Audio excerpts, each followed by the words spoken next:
Head over to miniaturemarket.com where they have thousands of board games at discounted prices like Gartenbau. Hello my friends, it's the Game Boy Geek here. Today we're going to be gardeners, getting our thumbs all green. We're going to be planting some seedlings, then putting plants on top of them, and then putting flowers in there as well. Today we're taking a look at Gartenbau. This is from 25th Century Games. This is a Rondel game with sort of a three-dimensional tile laying. Let me show you how it's played. I'll see you on the other side.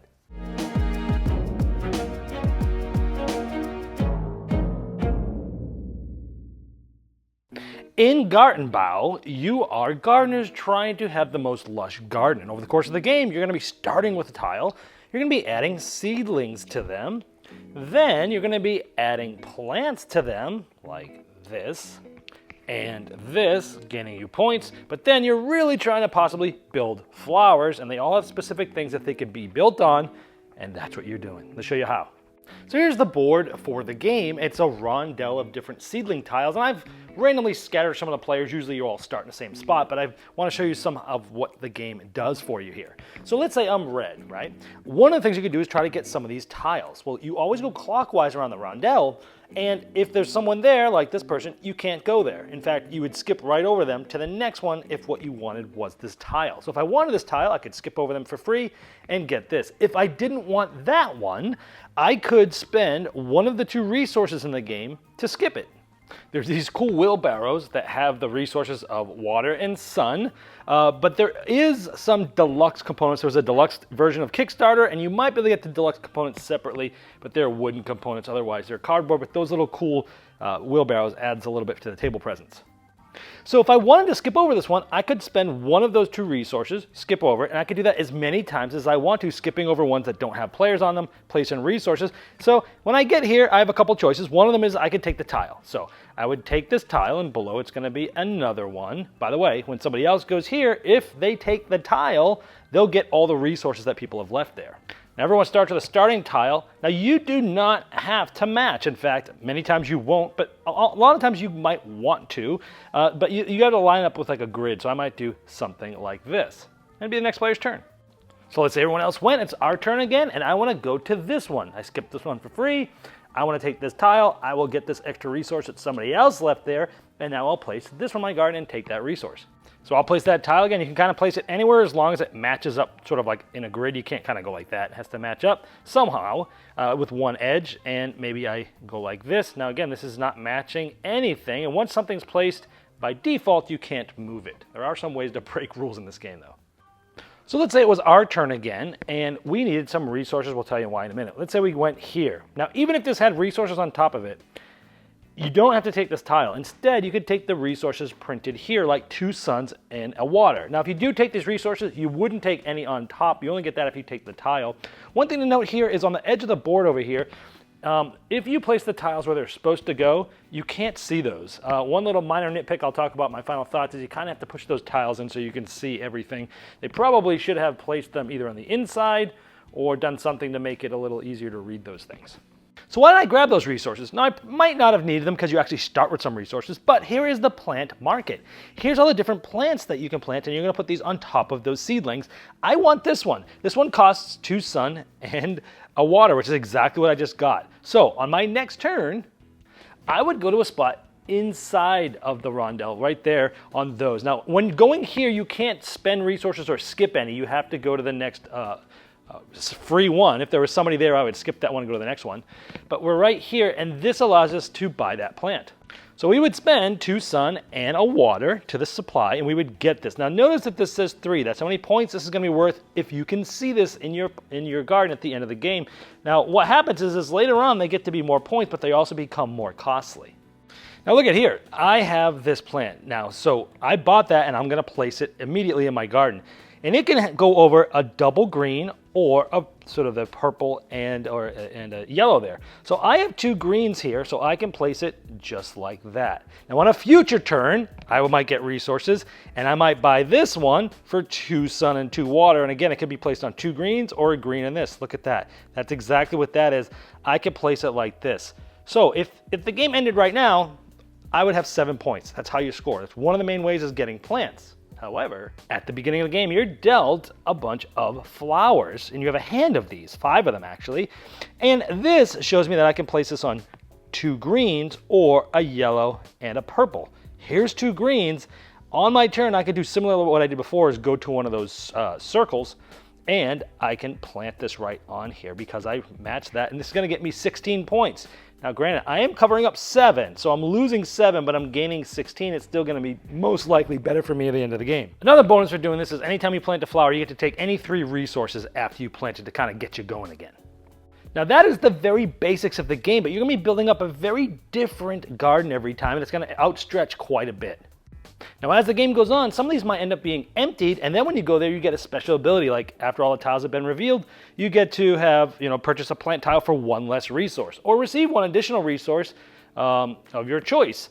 Some of them allow you to sort of like go to any petal that's far away, things like that. They kind of give you some cool abilities as the game gets towards the end. It gives you some more interesting things to think about. Now, at the end of the game, you're basically going to count all the points on your flowers and your plants, and whoever has the most is the winner. But let's talk about these flowers here.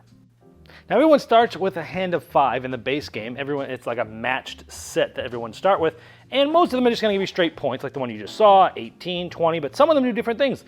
You get 6 prestige plus 2 prestige per green seedling. So every time you have one of these that's not covered, so that gives you another strategy. If you get this one down, you're going to be putting a lot of green stuff around and not covering it. Here's holes. This is like if you basically have made a part of your garden that might look like that. That's a hole. And if you have this one planted, you'll get a certain amount of points for how many holes. So you can start to work together. If we had gotten that other one down, and we're getting points per green, we would leave these, and we'd try to be like making a bunch of holes with greens and planting both of those for, setting up yourself for a lot of points. Now, I told you earlier that when you place things that you cannot move them by default, but at the beginning of the game, everyone gets these 2 special ability tokens. Now, the water, you spend it on your turn, doesn't count as an action, and you can either move any single one of these around to somewhere else or swap any 2, but they all have to be uncovered. The other one is this. This allows you to go to any petal out on the rondel, occupied or not. But if you don't spend those, each of those are worth 2 points at the end of the game. Now, I told you about the beginner sort of standard way to play, but there are advanced tiles of these, and you can do an advanced game where you actually draft the tiles. It's really interesting, and these tiles have a lot more things going on with it, like, hey, 10 prestige plus 2 per seedling in your longest connected set of identical seedlings. Another thing to think about. And the number of empty spaces next to that flower. So there's a lot of different things that you can do. 12 prestige plus 2 per connected pair of identical seedlings. So there's a lot of different goals in the advanced ones that makes the game more rich, but I wouldn't play with those in your first game. That's pretty much how you play Gartenbau. Yeah, this made my top 10 most anticipated games for Gen Con because it just looked really cool. I like rondels, I like tiling, I like three-dimensional tiling, and 25th Century Games has been on a roll. I mentioned in that video that I think they're one of the most up-and-coming smaller companies in the industry, and they are continuing to prove that for me because this game not only met my expectations, it probably even exceeded them. I went into this thinking it was going to be a nice, light, beautiful, breezy little rondel light tile laying game. Boy, was I wrong. Now, don't get me wrong, it is light. But oh my gosh, it's way more crunchy and thinky than I really thought it was going to be. Let's talk about the things I liked about it. First of all, beautiful table presence. This thing just looks gorgeous. The colors, the flowers, just everything about this production, except one minor thing I'll talk about later. I did mention it in the overview, but overall, beautiful table presence here. I love rondels. I don't know why they're not used more often. I like this. I haven't seen like a dual rondel before. It's basically like you've got 2 different rondels that you're going clockwise on, one for going to get the tiles or the resources. I like when you go to the next spot, you've got to decide what to do. You've got 2 options there. Or do you want to go to the circles in between them, also to an occupied spot, and build something, spend resources, build the flowers, build the plants. I thought that was really cool. You basically have 2 different rondels for 2 different reasons. I like that you can spend resources to get to a specific tile. So it's like, hey, I can't go here now, but I can get that far, but it's going to cost me 3 resources to get all the way over there. I like that aspect. Plus, it's making those tiles more juicy for other players. Just all very interesting stuff that has been used in other games, but not necessarily just like this in the rondel mechanism. I love the timing of when to build. So it's like, do I build now? I have the resources to build this, and if I do it now, it's never going to be cheaper than now, because if somebody else builds one before me, then it's going to be more expensive for me, and I might not have the resources for them. So I might want to build now, but I might not want to build now because the tile that I'm setting up for next time is right in front of me and it's unoccupied. Even better, it has some resources on it. There's a lot of interesting things of like deciding. It's almost like a mini little press your luck game where you're trying to figure out, do I go for the higher, possibly a higher plant cost tile, or do I go for the thing I know that's there? It's a very interesting decision as to the timing, because you're constantly not just working on one thing. You have a whole plan in your head. You're like, I want to get this down, which will allow me to get this down, which will allow me to get this flower out. But once I have that flower out, I'm going to start concentrating on greens and putting greens around there, maybe making some holes, some of those things that I showed in the overview. You've got like 4 things that you're working on, short term and long term, and you're like, you're eking these out and you're constantly thinking about all those things. It's way more of a crunchy, thinky game than I thought it was going to be, and I love it. The special actions, using the water can and the wheelbarrow, those are cool. They're giving you little ways to break rules, but if you don't use them, they're points for you. The advanced tile drafting, absolutely, I would say for sure play the first game with the setup tiles. There's enough going on and enough crunchiness that will be just fine. After you've played it once, mix in those advanced tile drafting. Man, those tiles, they just add a lot more strategies. They add you being able to create synergies. It just makes the game a deeper, richer experience. In summary, this is a beautiful, crunchy game that's way more thinky than it appears. So let's talk about the negative things. No game is perfect. One of them I showed in the overview, where if you place the tiles where they're actually supposed to go, you can't see the resources that you'd be getting on the ones that are further away from you on the table. So I had, as you showed in the overview, I had to pull those tiles kind of a little bit to the inside over the flower so that you can see everything. They probably should have just put those icons on the inside of the rondel so you could see them. Sure, it might not have looked as beautiful, but it would have been more functional. But you could just slide them there. It's not the end of the world. I didn't mention also in the overview that the game scales very well. The board scales, it has double-sidedness, you use a certain amount of tiles for that, and all that sort of stuff. But at the end, a score pad would help with the conditional flowers, because a lot of times it's like, oh, it's this, and I have this many of this, let me count this, wait, did I miss this one? Let me go back and count again. Now let me go to the next one, I'll go to here, and sometimes if you have a lot of conditional tiles, it would be nice to have a little score pad there. Just a little thing that would have improved the game. My biggest problem with the game is, again, this is still a slight nitpick. The advanced tile drafting, although I love it, and I love that I didn't show it in the overview, but when you draft, you get to see one of the tiles, but you don't get to see the one that's underneath it. So you know kind of what you're getting, but you're not really sure, but at the end you get to discard one. But it says you just draft in order, and it doesn't make any sense, because it's like you have a draft, and the first player is going to get the first choice every round. You're going to go around 3 times, right? Even if you did a snake draft, where it's like the first player goes first, then it goes to the second, but then the first player is still going to get a bit of an edge, I would much rather at least, very least, see a snake draft, so the last player is not getting last every time, and or give it even more balance. Give the last player in that advanced drafting more resources or something like that to compensate for them getting not the first choice.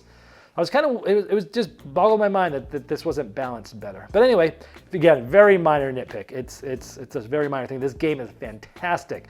This is gonna be in the conversation for top 10 of the year for me. That's how much I like it. I don't know if it will get there, no promises, but it's at least on the bubble in the conversation for sure.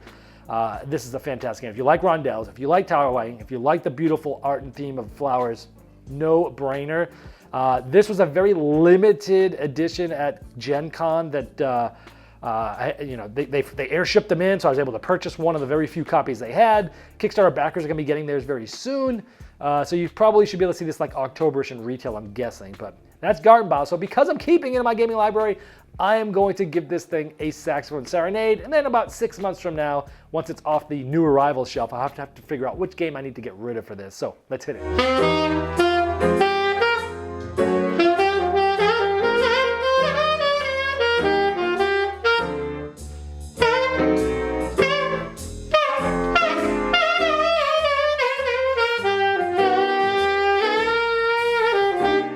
Game Toppers not only transforms your existing table to a high-quality gaming solution, they now offer full leg kits and dining cover solutions for the full table application.